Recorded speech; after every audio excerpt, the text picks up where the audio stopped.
Europe 1 matin. Nicolas Caro, le livre européen du jour ce matin. Alors c'est encore un livre de poche, parfait, ça tient dans le sac de voyage. Exactement. Signé Jean-Christophe Ruffin. Jean-Christophe Ruffin, prix Goncourt en 2001, Rouge Brésil. On lui doit aussi Immortelle randonnée ou Le Collier rouge. Il est académicien, il a été diplomate, médecin, il a eu 1000 vies.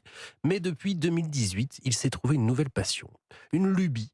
Rien à voir avec ses romans durs, c'est son terrain de jeu. Il s'amuse avec un nouveau personnage, Aurel Timescu, qui est devenu un héros récurrent et ça cartonne. Un consul, un diplomate un peu gauche, un peu maladroit, toujours habillé comme l'as de pique, mais qui joue les détectives.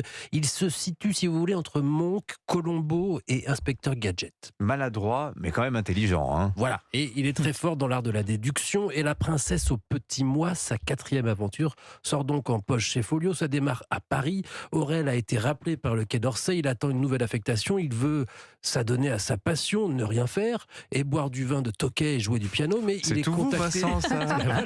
Je vous vois là à travers là. Il est contacté par une femme, la messagère du prince Rupert, à la tête de la principauté de Starkenbach. Ne cherchez pas Vincent, elle n'existe pas. C'est une sorte de Monaco ou d'Andorre, mais dans les Alpes. C'est un mélange d'un peu tout ça. Aurel est invité pour résoudre discrètement une énigme. La princesse Hilda, la femme du prince Rupert, a disparu juste avant un événement organisé pour la fondation qu'elle marraine contre le recrutement des enfants soldats. Elle y tenait beaucoup, c'est très étrange. Est-ce un enlèvement, un meurtre, une fugue peut-être? Aurel accepte parce que c'est très très bien payé, en lingots d'or. Et on le suit dans la principauté de Starkenbach avec l'aide de la secrétaire de la princesse Hilda et surtout avec ses méthodes un peu approximatives mais efficace. Alors Aurel, le héros, là, on va montrer la couverture, c'est lui qu'on voit là.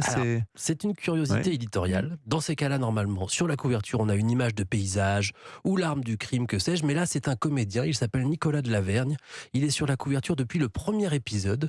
Donc s'il y a une adaptation, l'acteur est tout trouvé. Il y a eu 4 épisodes déjà. Aurel Timescu, donc les aventures d'Aurel Timescu, la princesse aux petits mois, c'est joliment trouvé comme titre, signé Jean-Christophe Ruffin. Je vous le donne, Vincent. Laurie Choleva, eh ben voilà, il est touché Vincent, attention. Laurie Choleva, allez, une errance romantique à découvrir au cinéma cette semaine. Celle de Karine Viard et Alex Lutz, Le temps d'une nuit, c'est le titre du film. Alex réalise et coécrit avec Karine Viard cette histoire de passion amoureuse dans les rues de Paris, le temps d'une nuit donc. Imaginez 2 inconnus qui se bousculent dans le métro, ça c'est une scène plutôt banale. Ça part en dispute, ça termine en partie de jambes en l'air dans un photomaton, ça c'est plutôt original. C'est le point de départ donc d'une nuit qui met en scène 2 personnages qui n'ont rien en commun et qui ne sont surtout pas faits pour être ensemble. Vous pourriez dire pardon hein? Bon ben ça va, pardon. Ça va, je vous ai pas cassé un bras non plus. D'accord, donc vous, pour être désolé, faut une fracture. Je me serais excusé 1000 fois, vous m'auriez quand même fait chier. Vous faites quoi? C'est engueulé 6 minutes, on a baisé les 6 autres et y a vraiment pas de quoi en faire des caisses. Non, dans la vie. Très joli film, beaucoup plus complexe qu'il n'en a l'air. Alex Lutz distille des indices tout au long du film où vous pouvez vous amuser à tenter de percer le mystère de ces 2 personnages, puisque bien sûr, il y en a un, la réalisation est poétique, presque onirique, ça c'est la signature d'Alex Lutz. Et puis surtout, le jeu de Karine Viard, qui est quand même, comme toujours, fascinant. Allez, à voir aussi cette semaine plutôt pour les enfants, hein, Laurie. Bien c'est sûr. une adaptation très attendue. La plus attendue de l'année, mais par vos enfants évidemment. La série Phénomène Miraculous débarque au cinéma après avoir cartonné dans le monde entier. Des connaisseurs, je vois, Nicolas.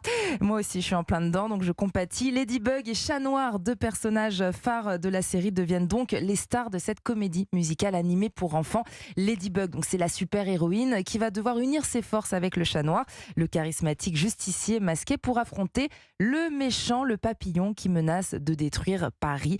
On retrouve vraiment tout ce qui fait le succès de la série et sa force, presque pas de violence, de la tendresse, de la camaraderie, de l'amour, des personnages auxquels les enfants peuvent s'identifier, comme Marinette, la jeune fille maladroite aux couettes bleues, qui se transforme en Ladybug donc la nuit. Et puis cette série française qui rend hommage à chaque plan à Paris. C'est vrai. Et ça, c'est bien de le souligner, c'est très très beau avec cette bande son qui est très sympa. Voilà. Ça c'est cadeau, hein. Ça reste pour la journée.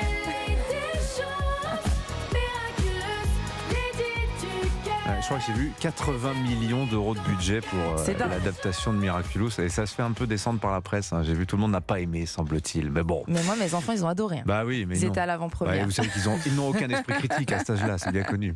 3 ans et 4 ans, c'est vrai, c'est jeune. Merci, écoutez, vous leur mettez Ladybug et Chat Noir, ça marche toujours. Oui, merci beaucoup, Laurie Choleva. Merci Nicolas, merci Vincent. À demain.